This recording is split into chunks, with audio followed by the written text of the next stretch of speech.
I've got about 10 tips that I'm going to go over here. I thought they were real important as I came across them, and I hope you get some enjoyment and some value out of these.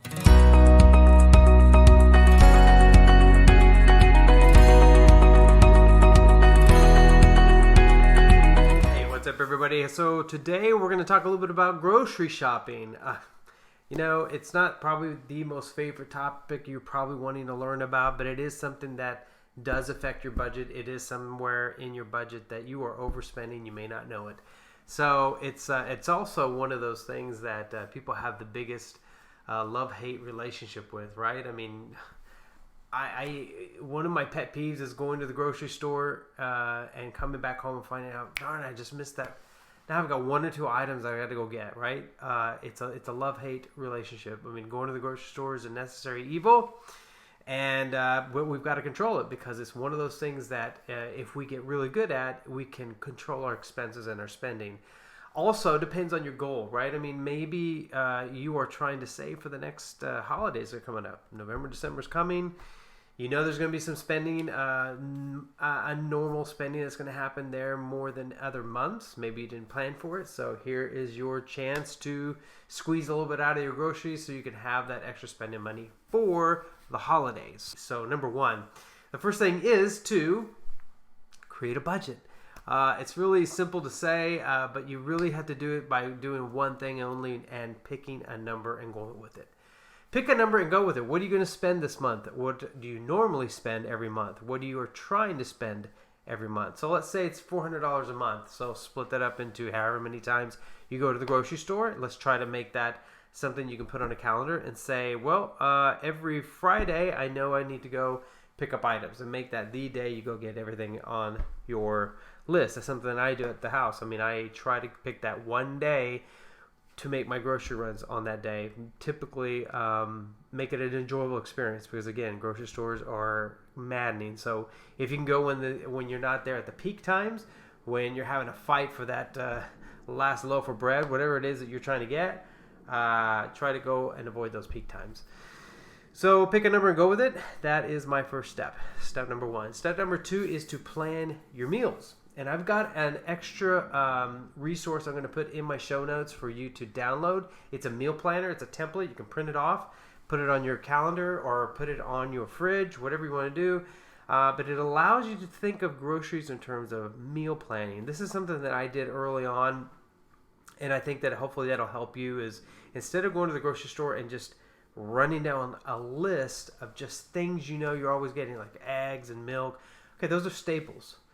But what about if you need to make spaghetti and meat sauce?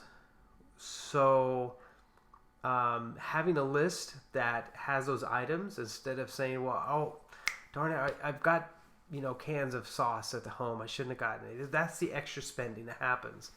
So if you're wanting to avoid spending a little extra money on a can you don't need, even though you're gonna need it next week, you might not cook spaghetti and meat sauce next week or next month.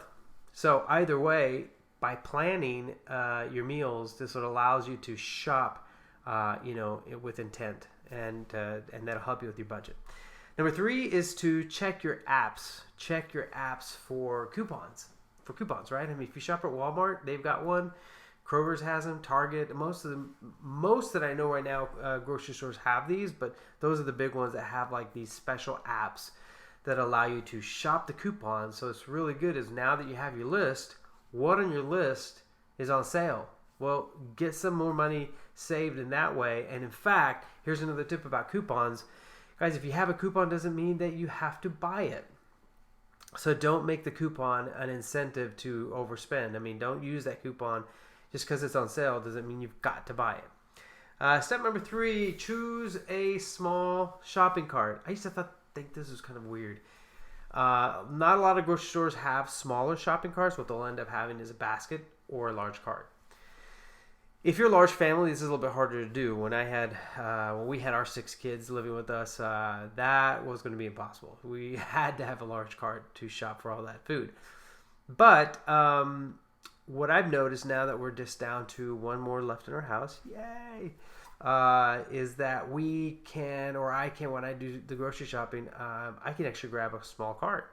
And that's especially useful or necessary when I know that I only need a small set of things. A large cart just gives me this feeling like I gotta fill it, or I've got plenty of space. I can grab that. I need just and I start missing the step, right? Missing the step that we should shop on our list. So take that as a tip. Number 4. Number 5, keep a running total while you shop. Okay, this is pretty cool. So I don't have my phone with me, but use your phone. Get out a calculator, and as you start shopping, throw that in, okay, and round up to the nearest 50 cents. So if it's a 35-cent item, okay, it's 50 cents. If it's 75 or 85 cents, make that $1. Whatever it is, round it up to the next 50 cents or $1, and keep the runnings going. It's $1, that's $4, that's $3, that's $1. And as you run and you're shopping, you can pretty much gauge after a while. If you've pretty much gone through most of your list and you are less than $100 or whatever your total is, that you've got some wiggle room, great. I mean, at least you know that your list shouldn't put you over. And then afterwards, you can make some corrections. So use a calculator. You can also, use, obviously, there are some apps, shopping apps that are really good to use. I might try to find a few links if I can come up with some that I used to use one that was called Cozy. So I'll put that in my show notes. I'll remember to do that. That helped us kind of, we could put a dollar amount to it. So you could, and there are plenty of others out there, guys. Just go to the app store and pick an app that says grocery shop apps. So next one is, let's see, avoid the checkout aisle when you're purchasing. Guys, when you get to that checkout aisle, that's where some of the most expensive items or those, those impulse items are there for. The shoppers know, the grocery stores know that this is the area where you're going to buy. Oh, you're not going to want to go back to the aisles to find that one piece or that one item that's right there. So you're going to get it no matter what the price is or cost. So you're not really shopping on savings there. Number 7, order online. For millennials, and actually for me, I might even try this. So I might make a separate video on ordering your groceries online. It's the 2020s almost. And this is really going to be probably one of those things. It's the Uber of groceries, grocery shopping. Guys, number 1 is you're going to save gas going to the grocery store. You're going to save time in terms of your time for the week and time for shopping. Frustration, just the amount of frustrating moments in the grocery store or in the parking lot. So there are different ways that you can shop online. You can actually pre-order all your groceries and just drive to the grocery store and have them delivered to you right there at your door. Target's doing this right now. I thought that was interesting. But also you can have those delivered, and it's not much more expensive than when you shop your regular grocery store items. So you might want to figure in the cost and see if that helps you. So I'll put some links of some available online grocery stores in my show notes. Number 8, after you shop, track what you bought. Guys, I really implore you to use your budgeting system. As soon as you get home, enter in that receipt and make sure that that's in your budget or whatever you're doing to track your expenses. I would suggest a couple of apps. We used to use mint.com. Actually, my wife's more a mint.com person, a Mint user than I am. She's a little bit better at numbers. Every dollar is something that I'm kind of using right now for work and also for some personal spending and tracking that I particularly like. And here's one item for grocery store purchasing that would really work for this. When you enter in that $100 for groceries, you might notice in your receipt that you spend about $10 in hair products. Well, what you can do in that item when you enter that in is you can split out whatever amount, let's say it's $10, you can split that bill or you split that expense when you enter it in as grocery to another category. So you could create a category for hair products. Why?